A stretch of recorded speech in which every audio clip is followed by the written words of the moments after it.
all that preseason stuff, none of it matters. Like, that's the beautiful thing about football is, like, I say all the time, you still got to put the ball down. You still got to play. And whatever team put the work in and is on their stuff, it's on the details, that team's going to ultimately, hopefully end up winning, you know.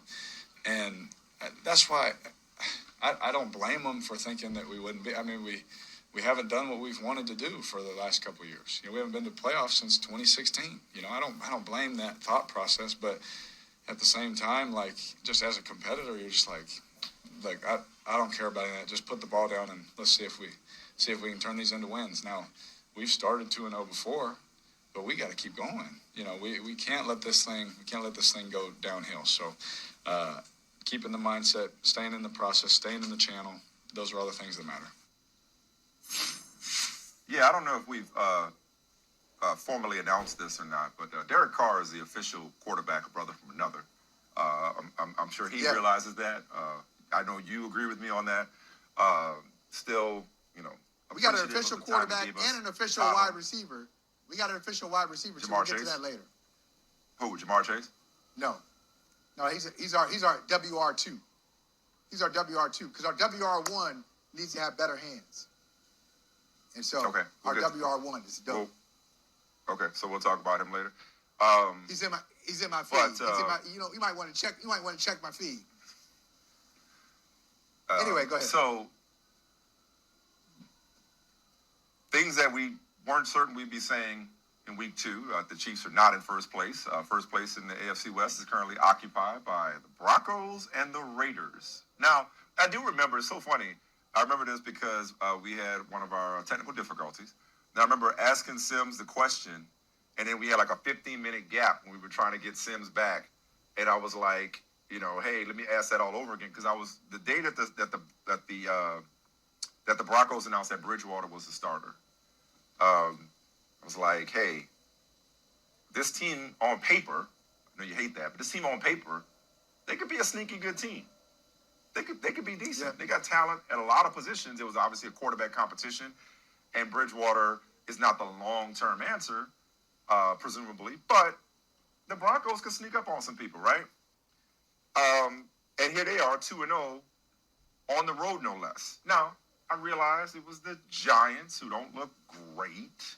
Realized it was the Jaguars, but 2-0 on the road is 2-0 on the road. But let's focus on the Raiders, though, for a second here. Okay. You know, the Raiders, man, I know Pittsburgh's got problems, but that's not Vegas's problem, okay? That's not the Las Vegas Raiders' problem, what Pittsburgh's shortcomings are right now. I think, and look, I get the skepticism because they've gotten off to good starts before, only to fade down the stretch. But what the Raiders have proved so far, okay, because the transient property, if I'm using that properly, the transient property certainly doesn't apply to professional sports. So since the Raiders beat the Ravens, who beat the Chiefs, that makes the Raiders better than the Chiefs.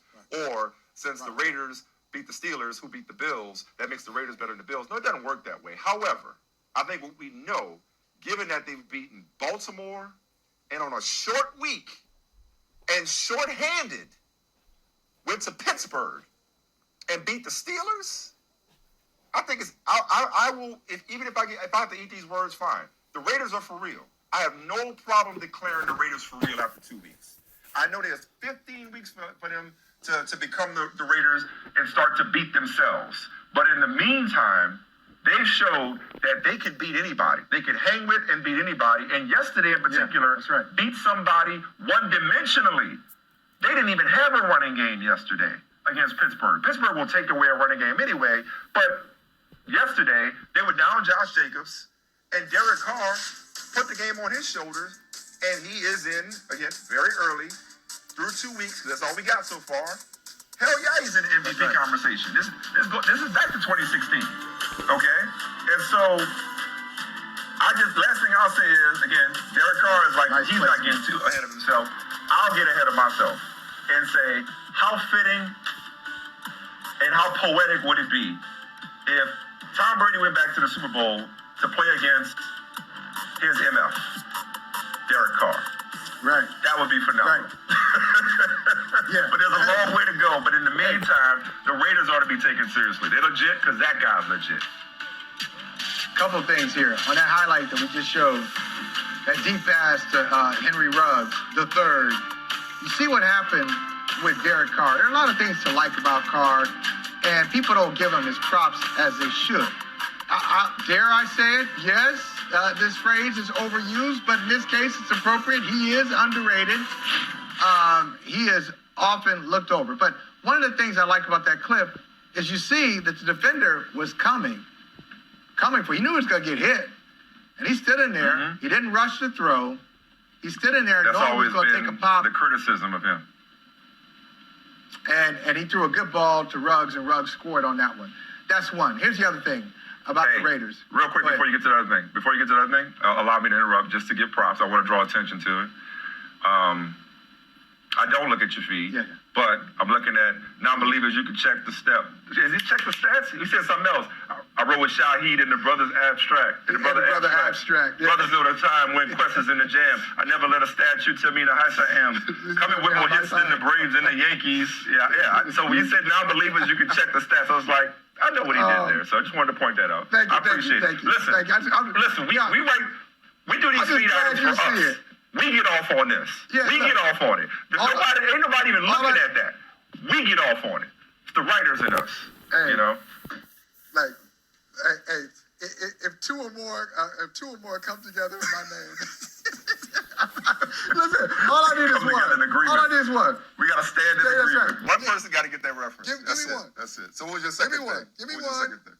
And it's cool. But here's the second thing about the Raiders. And you said the Raiders have arrived. I think I'm going to give you a second on that because you can disagree with the thought process of building their team. See, everybody focuses on Gruden and the front Gruden and the sizzle of him and the huge contract that he has, and he was there for. But Mayock, I think I'm going to give Mayock props. You don't always agree with him, but nobody has ever said Mike Mayock doesn't know what he's talking about, or Mike Mayock doesn't know what he's looking at. He was one of the most respected draft analysts when he was, well, okay, maybe some do. Most people don't. Oh, a lot of people. I know some do. Look. He might know what he's talking about. What he's doing, that's been, the jury's been out on him. Well, wait a minute. On his personnel. Wait a minute. But 2-0 is 2-0. Not just 2-0, but look at some of the pieces on the Raiders. I mean, look at the running back spot. Pick each of the last 2 years, if I'm not mistaken. Okay. The running back, the linebacker from Clemson. I mean, like they just. He's crapped out quite a few times, but. Okay.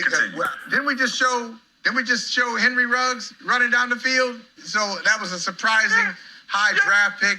A lot of people didn't like Leatherwood as a first-round pick out of Bama. But I think they have – it's not always going to be perfect, but I like that he has at least a vision for what he wants it to be.